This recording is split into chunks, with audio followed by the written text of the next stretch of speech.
The top stories for the hour. Prime Minister Abiy inaugurates Lenagoa Women's Rehabilitation and Skills Development Center in Addis Ababa.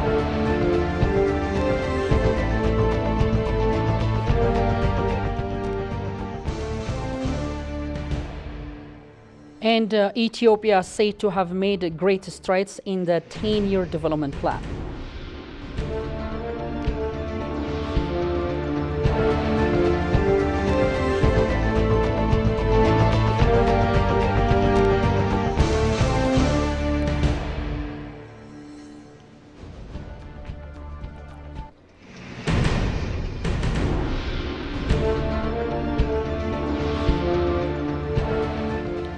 Hello and very warm welcome to ABC World from the capital Addis Ababa, the voice of Pan-Africanism with the news. I'm Biniam Getana. Do stay tuned. Here now the news in a nutshell.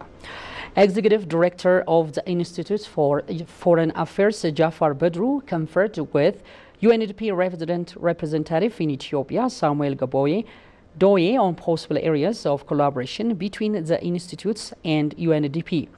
On the occasion, Badru briefed the representative about the Institute's missions and priority areas of research, policy dialogue, workshops, and capacity building. He disclosed that such sorts of discussion are fundamental in fostering sustainable development and achieving the common goals of Institute of Foreign Affairs and UNDP. For his part, the UNDP resident representative stated that UNDP's focus areas, such as supporting regional integration efforts and sustainable development, align with the Institute's mandates and activities, adding that evidence-based research is quite important and instrumental in shaping policies and providing policy recommendations. Meanwhile, both sides agreed to cooperate in common areas of interest and will sign a memorandum of understanding shortly.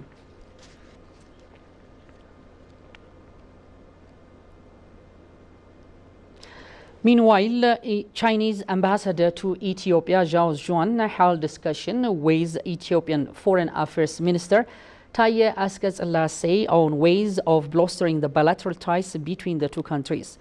The officials exchanged views on ongoing multifaceted partnership between the two countries. The ambassador described as practical cooperation in various fields. Ambassador Zhao Zhuan said in a social media post, quoting, "It is believed that China-Ethiopia all-weather strategic partnership will be further enriched." In October last year, China and Ethiopia announced that their partnership had transformed from comprehensive and enduring strategic cooperative partnership to an all-weather strategic cooperation partnership.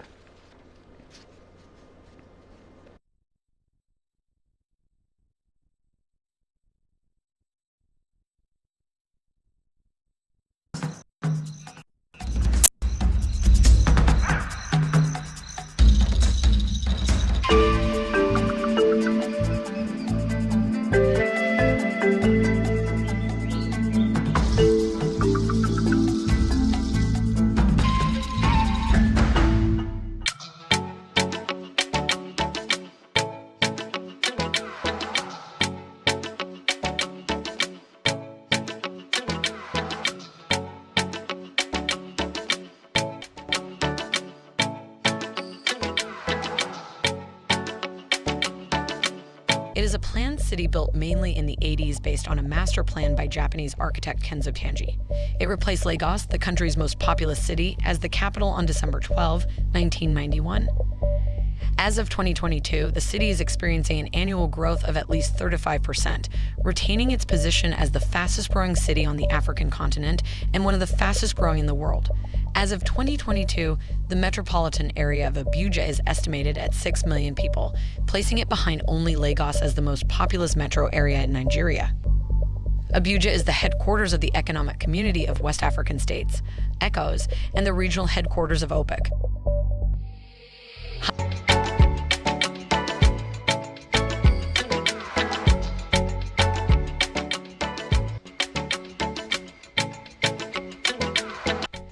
Whether you're a Muslim faithful or not, seeing the elegant Nigerian National Mosque, situated on Independence Avenue, is a must. The natural scene combined with urbanization makes the Jabe Lake area, close to the city center, a beauty to behold. Other places you can enjoy visiting in Abuja are the Abuja National Mosque, Jabe Lake Mall, Battery Brewery, Jabe Lake, Millennium Park, and many others.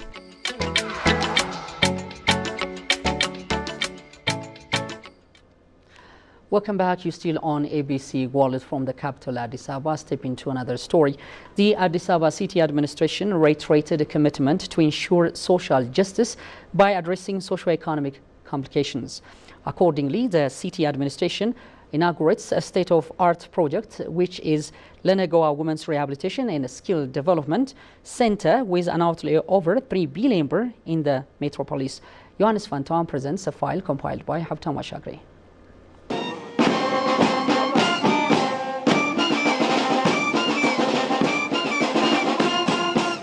Data shows the ever-growing socio-economic challenges in the city is increasing the disadvantaged women in the metropolis. To alleviate these complications, the Addis Ababa City Administration inaugurated Lenegoa Women's Rehabilitation and Skill Development Center with an outlay of over 3 billion birr in the capital. Speaking on the occasion, Prime Minister Abiy Ahmed said the center is one of the leading projects in Addis Ababa.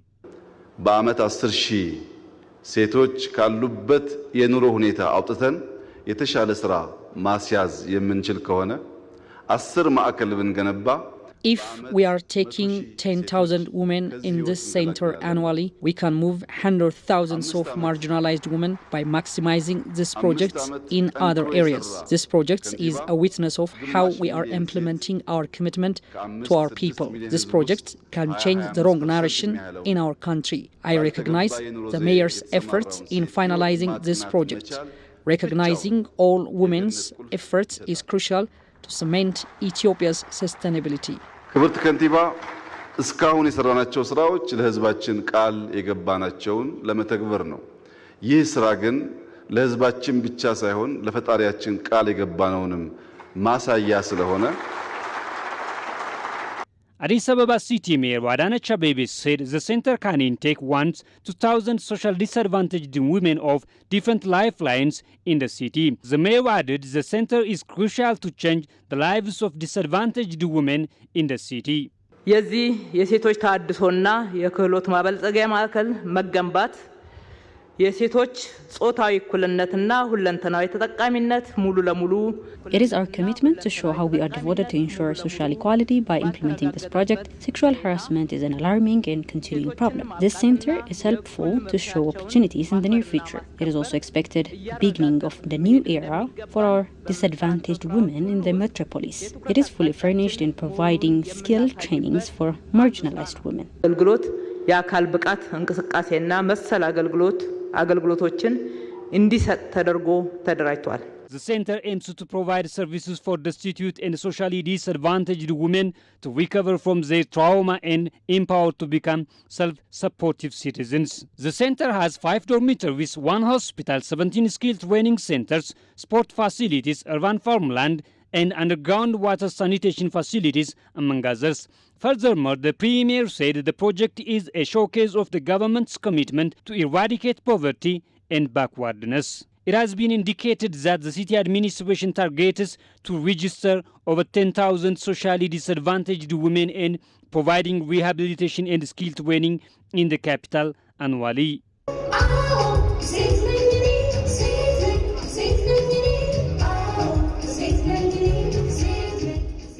As the news continues, an Ethiopian minister indicates that Ethiopia has made a great stride in securing resilient economic recovery after the launch of the 10-year development plan. Addressing a high-level development forum here today, the minister Ahmed Shideh urged the development partner group to play their role in policy-making decisions and financial support to maintain sustainable development growth and address humanitarian crisis and social cohesion. One of Africa's recent example of resilience in the face of multiple shocks and challenges. As you will recall, the government of Ethiopia launched the Homegrown Economy Reform Agenda in 2018 to ensure macroeconomic stability, easing of doing business, and addressing institutional constraint for inclusive and private sector-led growth. Right after the launching of the reform, we faced unexpected challenges due to conflict and the COVID-19 pandemic, as well as drought and locust invasion in some parts of the country. In addition, the war in Ukraine also disrupted global value chains that led to a spike in key commodity prices such as fuel, edible oil, wheat, and fertilizer, and other commodities. During the forum, a representative from the ministry and DPGs discussed strategic policy challenges and addressed humanitarian peace-building priorities related with the National Development Plan in a spirit of reinforced partnership. Organized by the Ministry of Finance with the support of DGP Secretariat, the forum was attended by regional presidents, cabinet ministers, ambassadors, and heads of development partner cooperation agencies. Meanwhile, Development Partner Group co-chair Ramzi Al-Kabarov, for his part, expressed readiness of Development Partners Group to address humanitarian developments and peace-building priorities in Ethiopia. Peace is the foundation of every social program, every development program they possibly can implement. And it was made a very strong point. We had excellent presentation by the Minister of Justice, who walked us through the key elements of the peace process, of the national dialogue. We had a panel with participation of our colleagues from the UN, also from UNDP. And we emphasized the importance of demobilization, reintegration and return, importance of the peace building, importance of involvement of youth and all layers of this society in building the lasting peace. And we committed ourselves to provide the peace dividend. Because as development partners, we are here in Ethiopia to support the peace effort through investments in socio-economic re-establishment and development of the communities which were affected and ravaged by the conflict. Likewise, the Minister of Planning and Development, Fitsum Asefa, presented achievements and challenges on building and strengthening resilience, and participants reflected on ways to boost cooperation with partners to address socio-economic challenges. Moving on, Liberian citizens on Wednesday observed the 10th anniversary of the Ebola epidemic that ravaged the country. This year's observance brought relatives to Disco Hill Safe burial site in Margib County to mourn the victims of Ebola. Tigis Inessa has compiled African News. On the second Wednesday of March each year, the country observes National Decoration Day, a time where Liberians gather at various cemeteries to commemorate their departed relatives. Today is a peaceful and sorrowful day today. Because when I was sitting at Philippine or two, I not saw him when he was sick. But today, come decorating his grave today, paying respect to his grave today, it looks sorrow and painful to me. Yasa Johnson, who now plays the role of a mother to her little brother and sister, visited the site to honor her mother who died during the epidemic. She explained that her mother died while she had virus, but denied that her mother died of Ebola, instead saying the cause was high blood pressure. She was my everything. She read me, she sent me to school. But then when I reached senior high level, she passed off, and I know how it takes. So my advice to those who lost their loved one during the Ebola crisis, she take heart, because know everything. He gave life and he have a solution for everybody on earth. This year's observance brought relatives to Disco Hill Safe burial site in Margibi County to mourn the victims of Ebola. Orphanage kids come and the kids from the neighborhood come. But the kids who were in the orphanage, quite a few of them, at least the last time we came, had lost parents who were buried here. A total of 4,810 persons died in Liberia when the virus hit, according to the Center of Disease Control. Liberia became the third country to report that Ebola virus disease had spread into the country from neighboring Guinea. There was a sharp increase in cases in Monrovia, Liberia's capital city. Before December 2014, Liberia was one of the countries that were affected the most by the virus. And now a reminder of the top stories once again. Prime Minister Abiy inaugurates the Ilanagawa Women's Rehabilitation and Skills Development Center in Addis Ababa.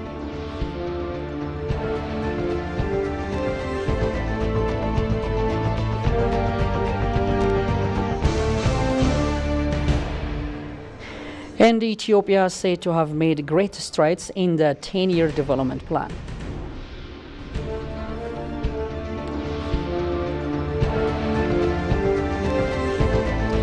You've been watching ABC World, the voice of Pan-Africanism from the capital Addis Ababa with me, Biniam Getane, along with the technical staff. Thank you for watching us and do stay tuned with the remaining ABC World programs. Goodbye from now.